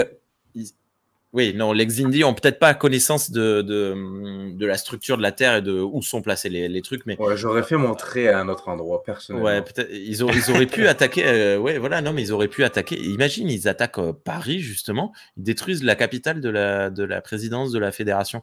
Enfin, Ah, mais non, ça n'existe pas encore à cette époque. Ça n'existe pas encore, mais tu pourrais quand même faire, tu sais, si tu faisais Londres, Paris, quelque chose, tu sais... Quand tu traverses la mer, ça sert à rien. Ouais. Mais peut-être que voilà, c'était une mission suicide. Je sais pas si ça va affecter l'eau puis les marées. Peut-être que le système de visée n'était pas tout à fait au point, ou ils n'avaient pas encore assez d'informations sur la Terre. Enfin, il y a plein de. C'est un peu ce que révèle l'homme dans le tube. Déjà mort, le Xindi, quand le trou de verre l'a tué. Ça s'est juste déclenché. Il appuie sur le bouton. Mais non, mais c'est un peu ce que révèle l'homme dans le tube hein, quand il dit que c'était une attaque test. Hein. Voilà pour ce qui se passe sur Terre. Scène numéro 15. Hop, c'est parti, guys. L'Enterprise démarre. Salut la compagnie. On va tuer des insectes à l'autre. Ah ben non, à l'autre bout de la galaxie. Oui, c'était une référence à Starship Troopers que je faisais. Mais ils savent pas encore que c'est des insectes. Ouais, non, mais en fait, oui, c'est peut-être un peu ma projection. On va tuer des gens. Voilà. Mais l'idée, en fait, c'est on ne sait pas, de l'autre côté de la galaxie, il y a une menace, on y va et on les tue. C'était surtout une référence à ça. Mais il se trouve que certains sont des insectes. Mais attention, les Klingons sont toujours dans les parages. Scène numéro 16, Archer et Trip boivent un coup dans le vaisseau de nuit. C'est un cliché, ça. toutes les séries, encore hier soir au moment de prendre les notes, j'avais regardé l'épisode de Strange New World dans lequel Pike boit un coup, je crois que c'est dans le 2e, il est tout seul dans son bureau en train de boire un coup. Bon bref, et ils se motivent l'un l'autre, ils parlent de T'Pol, etc. Trip sombre vraiment dans le côté obscur en disant « Dites-moi qu'on les trouvera et qu'on les massacrera ». Et Archer, tel l'empereur dans Star Wars, répond « On fera ce qu'il faudra et quel qu'en soit le prix ». Donc voilà, ils sont prêts à en découdre et toujours aussi déter. Sauf que c'est sans compter sur les Klingons. T'avais quelque chose à dire, Thierry? Oui, en fait, c'est sur cette conversation-là, je pense que j'ai noté ça. Oui. Où je disais que l'épisode fait beaucoup de foreshadowing pour la suite.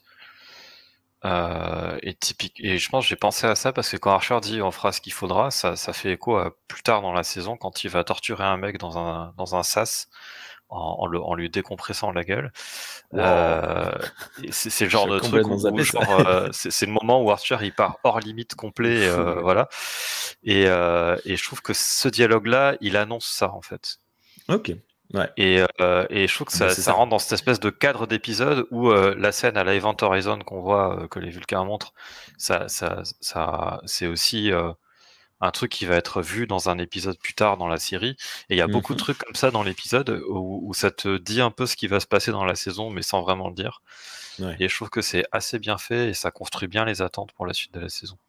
Ils avaient clairement, je dis ça sans le savoir pour vrai, mais ça donne l'impression qu'ils avaient clairement déjà des idées d'établis. Ils n'avaient peut-être pas des épisodes décrits, certains, mais ils avaient au moins comme, OK, on va faire ça. Archer, il va prendre ce genre de décision comme là, il va être plus dur. On veut montrer un vaisseau où il se passe quelque chose à l'Event Horizon. Genre, je pense qu'ils avaient vraiment des idées déjà en place pour les atrocités qui peuvent se passer dans l'expansion. C'est certain. Un genre de feuille de route, Ouais, voilà. Ce qui donne vraiment, enfin, dans mes souvenirs, une sensation de maintien. La série et la saison et se tient, quoi. Dans mes souvenirs. Après, l'avenir nous le dira. C'est sans compter sur les Klingons qui attaquent. Piou piou papa. Archer et l'Enterprise sont en place et les Klingons se font péter la gueule. Ils s'attendaient pas à une telle réponse, je pense. Duras, rentre chez maman. Je t'interromps parce qu'ils communiquent avant de s'attaquer. C'est vrai? Oh, et Duras, il lui parle, puis ça m'a marqué parce que littéralement, la seule réponse d'Archer, c'est « Go to hell ». Ah oui! Il raccroche. C'est ça. Oui, OK. Là, c'est comme moi, ton vaisseau, reviens avec nous, go to hell. Okay. Ouais. C'est excellent. J'ai beaucoup aimé cette réplique. C'est vraiment genre, c'est pas le moment de le faire chier, quoi. Ouais, mais ça, c'est complètement ça. Et c'est là qu'on voit les modifications qui ont été apportées à l'Enterprise. Il y a du travail. Ils sont restés, je crois, 2 mois sur Terre. 2 ou 3 mois, parce que quand on parle de la... l'épisode se passe sur un long moment. Ouais, de toute façon, déjà, le voyage de là où est l'Enterprise jusqu'à la Terre, 2 ou 3 semaines, 2 ou 3 mois sur Terre. Et là, à ce moment-là, ils sont déjà partis depuis quelques jours. Enfin, c'est assez... c'est une très, très longue durée. Et la fin de l'épisode, c'est encore 7 semaines plus tard du moment où on est en train de parler. Donc, il se passe une demi-année en quelques heures pour nous. En quelques minutes pour nous. Bien intense, ça aussi. Scène numéro 17. T'Pol vient parler à Archer dans son bureau. Archer lui rappelle tous les mauvais côtés des humains que T'Pol ressasse sans cesse. Pas facile à dire ça. Via d'ailleurs une attitude un peu passive-agressive. Je trouve qu'il est un peu provocateur. Mais on sent qu'il est toujours énervé. Mais elle répond s'être bien habituée. Bon, voilà. Elle lui annonce qu'elle veut rester à bord. Il dit que le haut commandement ne sera pas d'accord. Elle dit fuck le haut commandement, comme dira un peu Spock dans Star Trek 2009. Mot pour mot, c'est comme ça qu'elle le dit comme ça. Ouais, elle dit fuck the high commandment. Je sais pas. C'est une scène assez intense que je suis assez heureux de voir. Hein. Ils auraient pu simplement dire bon, elle reste et puis c'est tout. Genre au détour d'une phrase, elle dit non, en fait je reste. Mais non, ils ont décidé de la jouer et c'est cool parce que en fait c'est une scène où chacun chacune argumente pour faire revenir l'autre sur sa décision. C'est-à-dire que Archer, il argumente pour que T'Pol change d'avis, et elle, au lieu de dire non, je changerai pas d'avis, elle essaye d'argumenter pour lui faire accepter qu'elle reste. Et donc, une fois de plus, ça ancre la série dans le concret, dans le réel. Archer donne l'ordre de changer de cap. T'Pol reste à bord. Youhou! Scène numéro 18, ça y est, on est à la fin. Quelque chose à dire sur cette Oui, parce que du coup, il fait ça pour lui éviter d'avoir à démissionner. Oh, il est trop gentil. Comme ça, elle reste en poste. Et voilà, j'ai trouvé ça cool. Et en même temps, ils sont poursuivis par les Klingons, qui prend le risque d'être rattrapé par les Klingons. Bon, après, vu la pâtée qu'il leur a mise, on peut se dire qu'ils pensent que c'est un peu négligeable. Les Klingons. Oui, parce que j'avais oublié d'expliquer que Archer est content de se diriger vers l'espace Vulcain, parce que du coup, les Klingons ne les poursuivront pas là-bas. Parce qu'ils seront protégés par les vaisseaux Vulcains. Sauf qu'en changeant de cap, ils se rééloignent de l'espace Vulcain. Voilà, mais du coup, ça montre l'estime qu'il a pour T'Pol, parce qu'il préfère faire ça plutôt que se retrouve à être forcé à démissionner, quoi. Et puis bon, il n'avait pas d'officier scientifique. Non, mais il explique qu'il était prêt à nommer quelqu'un parmi les officiers scientifiques qu'il y a déjà, mais à faire monter quelqu'un en grade. Ouais. Scène numéro 18. Alors là, vous m'avez envoyé plein d'images. Je ne sais pas laquelle choisir. 5 semaines qu'ils sont en Warp 5. Et ça y est, les gars, on est devant l'étendue delphique. Ouais, je pense que je me suis trompé. Je pense que c'est là qu'il lui dit vous allez se faire foutre. Oui, c'est ça. Oui, c'est ce que j'ai marqué. C'est pas grave. C'est pas grave. C'est tout aussi rigolo. Mon écran a encore freeze. Que se passe-t-il? Est-ce que vous me voyez toujours? Tout est beau. Oui, je sais que je suis beau, mais par contre, je suis inquiet. Non, on voit l'Enterprise, on ne te voit pas toi. Oui, voilà, on te voit pas toi, on voit l'Enterprise. Ouais. Oui. Hop, ça marche. Je n'ai plus mes notes. Là, il n'y a plus rien sur mon écran. Avec tes magnifiques Playmobil. Alors, je n'ai plus mes notes. C'est bon, c'est revenu. Ouh là là là là là là. Cet ordinateur. Donc on est devant un nuage rose qui se présente devant eux. Ça fait peur, mais haut les cœurs, on y va. Et c'est là que 3 vaisseaux Klingons qui les suivent et lancent une attaque dans le nuage. Duras appelle « Rendez-vous ou mourrez ». Archer répond « Va chier bâtard ». Archer fait accélérer le vaisseau, espérant fuir les Klingons dans le nuage. 2 des vaisseaux Klingons fuient, mais Duras reste. Les boucliers de Duras sont à fond devant, mais il n'a rien derrière, ce qui est assez logique. Archer ordonne à ce mec dont on oublie tout le temps le nom et qui est très peu utile, le pilote. Travis. À Travis, merci, Mayweather. Il lui ordonne un looping. Incroyable, quelle audace. Duras ne les voit plus, ils ont profité d'un nuage un peu plus épais pour faire leur manœuvre. L'Enterprise se retrouve derrière le vaisseau de Duras. Il tire, et voilà, boum, c'en est fini, des Klingons et de Duras. On le voit, hop, piou-piou, pam-pam. Et en plus, son ultime affront, mais bon, tout le monde est mort, personne ne le voit. L'Enterprise traverse le vaisseau Klingon et ses débris. Ce qui est assez. C'est prendre des risques pour rien, ça. Pour être honnête, là, c'est juste pour flex un peu, comme moi, je te passe à travers. Mais surtout qu'une fois de plus, personne n'est là.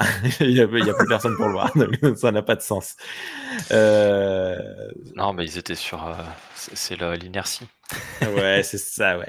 Démonstration de force et de détermination de la part de Archer. On termine l'épisode sur une touche douce amère. Let's see what's in there, nous dit Archer. La saison 3 sera toujours de l'exploration, mais de l'exploration des tréfonds de l'âme humaine. Ça, c'est certain. On voit que tu as vraiment pris goût à commenter les matchs de catch. Je m'éclate. Mais quel épisode! Mais quel épisode! C'est alors concrètement, si on attend de l'action, on en a au tout début et surtout à la fin. Et tout le reste n'est que dépression, colère et dépression. On nous promet beaucoup avec ce final de saison. C'est une très, très grosse accroche. Et moi, je trouve que c'est un excellentissime pilote pour cette saison 3. J'ai fini l'épisode lessivé. Je suis à bout de course, à bout de route quand arrive la fin. C'est un bonheur total pour moi. Je ne sais pas ce que vous en avez pensé. Vous l'avez déjà dit. Est-ce que vous en avez pensé? Je note sur le truc avec les Klingons, c'est intéressant de voir que même eux, ils ont peur de l'étendue delphique. Oui, ils ont pas trop envie. Ils ont très probablement, selon moi, exploré déjà ce qu'il y avait là-bas, mais ils sont pas très heureux d'y aller, pas trop à l'aise. Il y a que Duras qui y va parce qu'il est vénère, mais après les autres, ils préfèrent partir, quoi. Et donc pour que des Klingons renoncent à un combat, c'est qu'il y a vraiment un truc flippant dedans. Ouais. Et tout l'épisode, il est un peu il y a un peu ce rappel régulier dans l'épisode que, en gros, les étendues delphiques, ils vont en chier, quoi. Ça va être dangereux, ça va être dur, ça va être violent. C'est peut-être le propos principal de l'épisode, c'est attention, ça va chier. Ouais. J'aime. L'épisode est excellent. Ouais. Je trouve que tout seul, l'épisode marche très bien. Ouais. Il est très bien structuré, son flow est agréable. Mais en plus, il marche vraiment bien pour préparer comme l'audience pour la suite, pour la saison 3. Tout à fait. Comme il nous donne cette espèce de... On a la menace, puis on s'en va en guerre contre la menace, mais il y a aussi cette idée de... On va explorer des nouveautés. Je pense qu'il y a eu des reproches qui ont été faits à Enterprise saison 1 et 2, c'est que bon, on revoit les Ferengi, on revoit les Klingons, on revoit tout ce qu'on connaît. On revoit les Ferengi dans Enterprise? Ouais, dans saison 1, ils ont un petit passage là. Je m'en souviens. Tu te rappelles pas? Non. Ah, c'est génial, ils ont leur fouet énergétique comme dans leur première apparition de TNG, c'est trop bien. Aucun souvenir de ça. Okay. Bah, en fait, le truc, c'est que ils savent pas que c'est des Ferengi. Ouais, c'est ça. Ils arrivent à contourner un peu l'idée du canon en faisant que personne n'est vraiment au courant que c'est des Ferengi. Ouais, je pense comme les Romuliens. Hein. Ouais, c'est le même style. Là.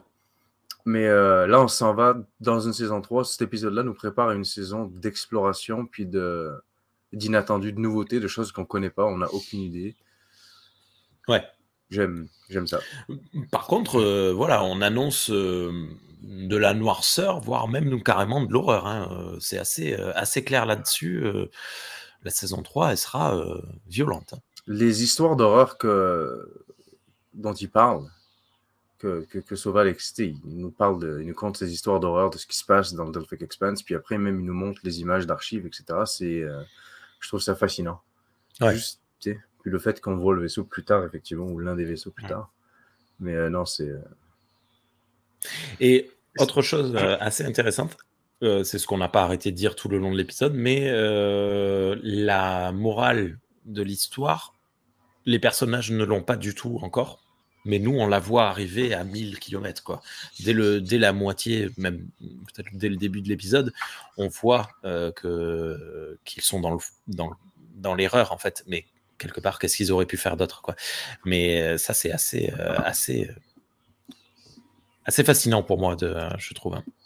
Et ça fait partie des trucs aussi que Enterprise fait bien, c'est-à-dire que d'assumer complètement son rôle de préquel et de dire les humains du 22e siècle, c'est pas les humains du 23e et du 24e, ils sont pas éclairés comme ils deviendront plus tard.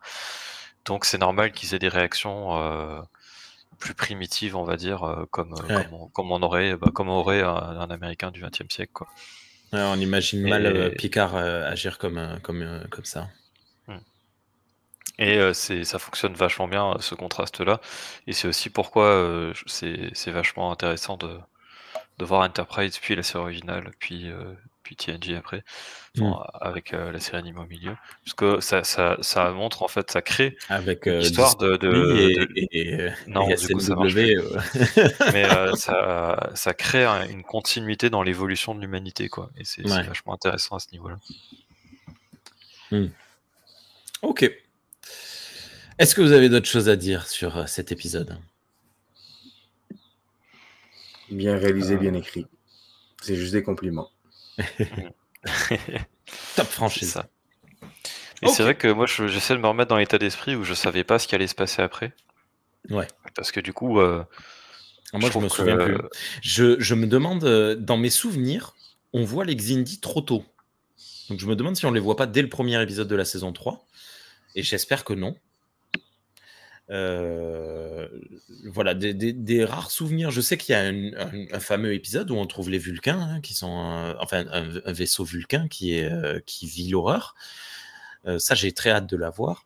Mais pareil, j'ai hâte de voir les Xindi, mais j'ai peur que ce soit trop tôt. Tu vois, que ça me gâche un peu que j'ai envie d'avoir encore un peu plus envie. Je me souviens plus. Ouais, je vois. Mais parce que du coup, il y a plein de trucs que je trouve génial dans cet épisode parce que je sais comment la saison va évoluer, vers quoi elle va tendre. Et j'ai du mal à me rappeler comment j'étais la première fois que je l'ai vu et que je savais pas où ça allait. Et je pense que comme beaucoup de choses dans Enterprise, quand j'ai regardé Enterprise, j'étais un peu en mode un peu choqué, genre ok, ils vont aller faire la guerre comme ça. C'est quoi est-ce que c'est vraiment faire ça que Star Trek tend et tout ça, mais où j'étais en mode bon allez, je fais confiance, on va voir ce que ça va donner, et je pense qu'il y avait un peu le côté aussi du ce que je disais, c'est un truc qu'on m'avait dit, je sais plus qui, mais qui m'avait bien dit de faire gaffe que ça se passe avant, c'est un siècle avant la série originale, donc les mentalités sont pas les mêmes, et ça je pense que je l'ai pas mal pris en compte aussi la première fois que j'ai regardé, en me disant bon quelque part c'est un peu normal par rapport à l'univers, et ouais. Je pense que la série avait quand même déjà donné des gages de dire vous inquiétez pas, ça va rester dans la lignée de l'esprit des autres séries, quoi. Même si c'est différent parce que du coup c'est des humains du passé. Ok.